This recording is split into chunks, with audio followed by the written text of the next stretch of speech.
So ayan po yung loob ng subway. Kung mapapansin natin, talagang puspusan na yung construction na ginagawa nila dito, no. So ito yung footbridge. Pagbaba natin dito sa footbridge, subway na po yan. So hindi tayo mapapalayo, no. Kung galing tayo dito sa likod natin sa MRT 3 Quezon Avenue Station, patungo tayo dito sa subway, no. Pagbaba natin dito, subway na yan. Doon yung magiging entry at exit niya. Sinimulan ko to, walang naniniwala sa paligid ko.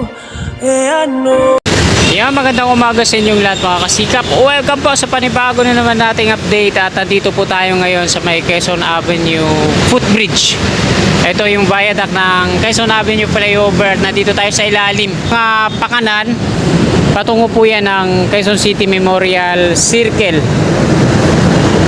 Ayan naman sa unahan natin yung Metro Manila Subway, Quezon Avenue Station.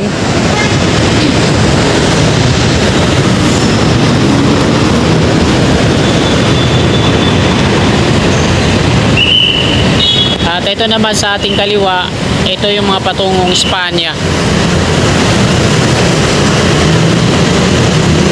Ayan, underpass naman po yan mga kasigap. Patungong Spanya. At dito naman sa kabila, ayan yung patungong Quezon City Memorial Circle. So nandito tayo mga kasigap para mag-update dito sa Metro Manila Subway Project, Quezon Avenue Station, Contract Package 102. So matagal-tagal na panahon na rin na hindi tayo nakakakuha ng update dito, no. So samantalayin na natin yung pagkakataon na to. Dito sa side na to, papakita ko sa inyo. Ayan yung mga scaffolding, tapos merong mga catwalk platform.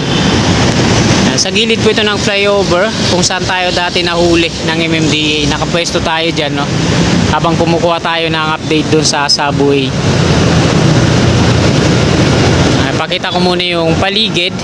Ayan yung underpass. Ito yung footbridge. At ayun na yung subway. So mamaya tutunguin natin doon tayo sa dulo para makalapit tayo, no. So dito muna tayo sa malayong anggulo. Avida Towers po yan, yung condominium na nandiyan dyan sa unahan. So yung bakod ng subway hanggang dun yun sa harapan ng Avida Towers. Tapos dito sa harapan yung magiging station box nya, no, kung saan yung magiging entry at exit ng subway. So yan mga kasikap, dadako na tayo dun. Lalapit tayo para makakuha tayo ng magandang anggulo. Kalapit niyang establishment, ano, ito yung SM Hypermarket. Ayun naman yung MRT 3 Quezon Avenue Station. Tapos P2P bus din dun sa ano. So walking distance lang siya tapos na tong subway, no. Kung lilipat kayo ng transportasyon, galing kayo dyan sa MRT 3, patungo kayo ng subway, ayan, dito sa gilid lang kayo, tapos tatawid kayo dito sa footbridge.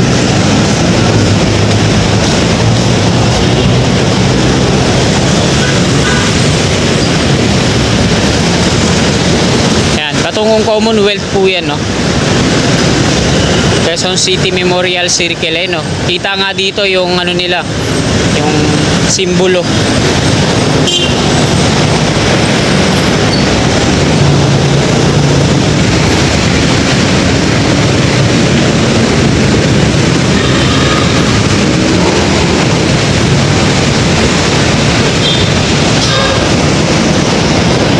Sa side muna tayo, ayan yung building DILG Napolcom Center.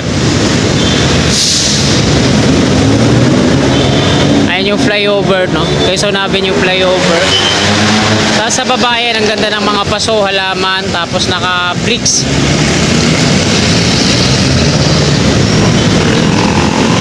Dito naman yung mga pakaliwa patungong sa Pasay.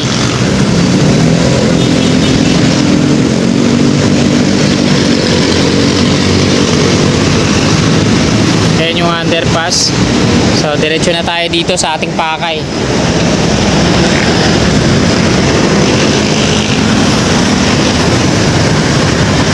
So ayan yung subway sa kabila.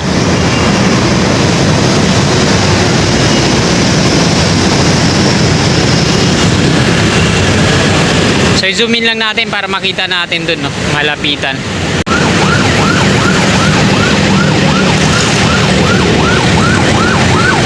yung subway mga kasikap, kung mapapansin natin na may mga naka-white ng helmet dyan, yan po yung mga engineers.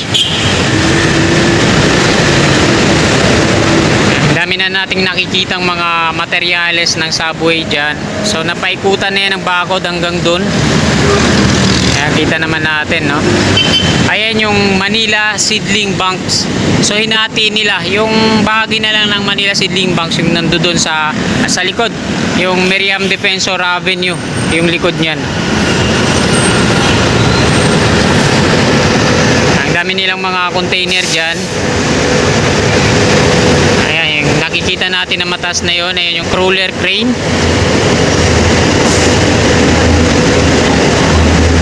Iba-ibang mga materyales yung nandiyan dyan.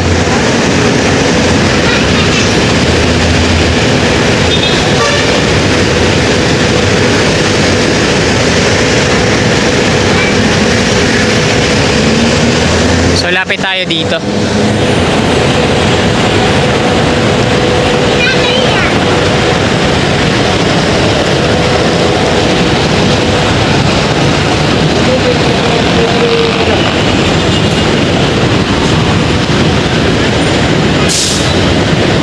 Ganda pala ng ano dito, kahit di na tayo gumamit ng drone, ano?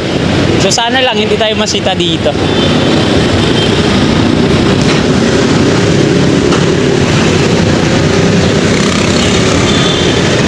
So ayan po yung loob ng subway.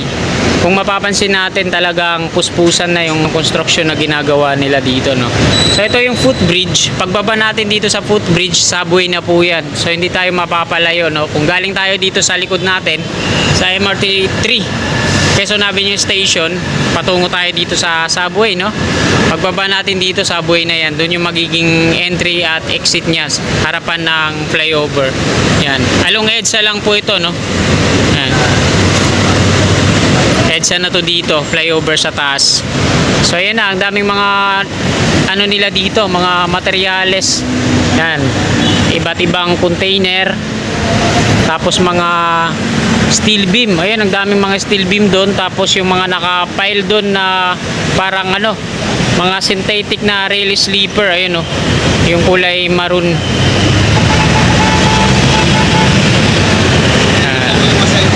Tapos andito yung ano nila, drilling rig.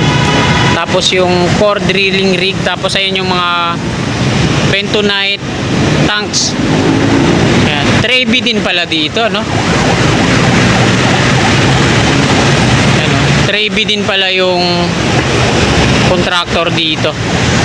Ganon din dun sa MRT 7 turn back guideway. Trevi din yung nandoon, ano?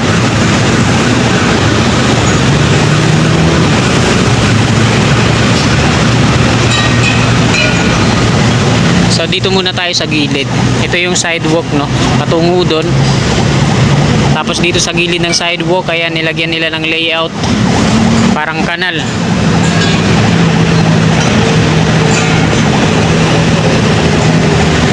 Tapos iba't ibang mga materyales.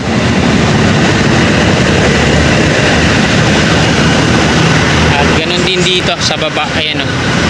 So hindi lang ako magpapalataga, ano, kasi parang dun sa subway ng ano, Quirino Highway, eh talagang naninita sila dun. Lalabasin ka talaga ng guard. Pero wala naman silang lalabasan dito, eh, no? Ayun, oh, nakabakod pa ikot. So yung gate nila nandoon sa harapan, malayo-layo. Makakatakas muna tayo bago tayo mapuntahan dito. Pakita ako ulit sa inyo.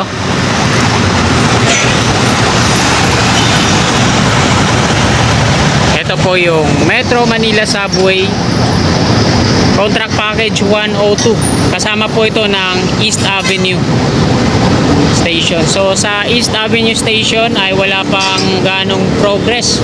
Nakita ko lang doon naglagay sila ng mga marking sa sidewalk.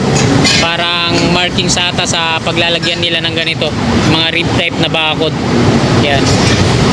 Naglagay sila ng mga palatandaan doon.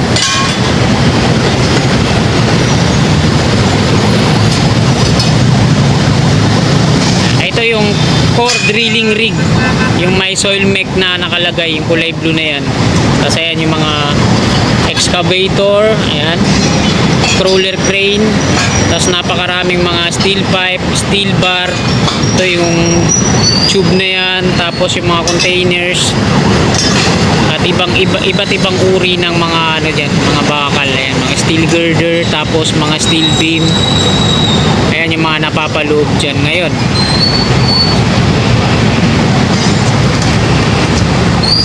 So, ito yung itsura ng subway pag natapos tong Quezon Avenue Station.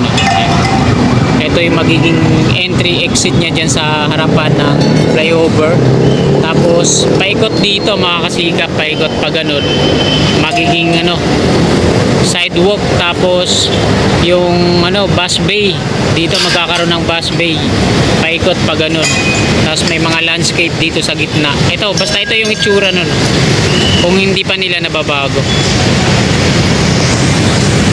Yan, ultra wide natin. So ayan po yung tsura niyan.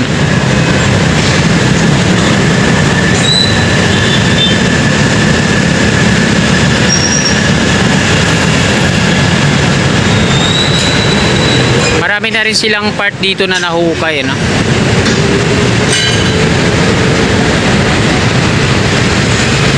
Yan. Harapan lang po ito ng Quezon Avenue flyover.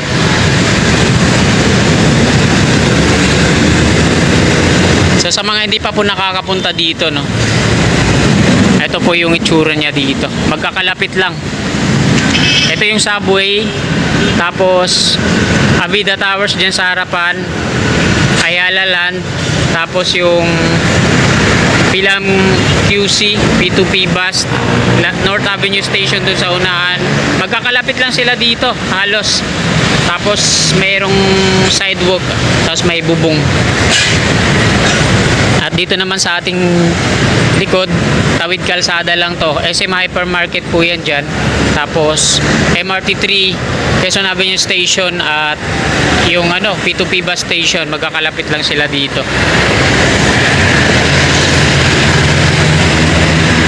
So balik tayo dito sa subway. Na-miss ko to eh. Tagal din na hindi tayo nakakuha dito ng update.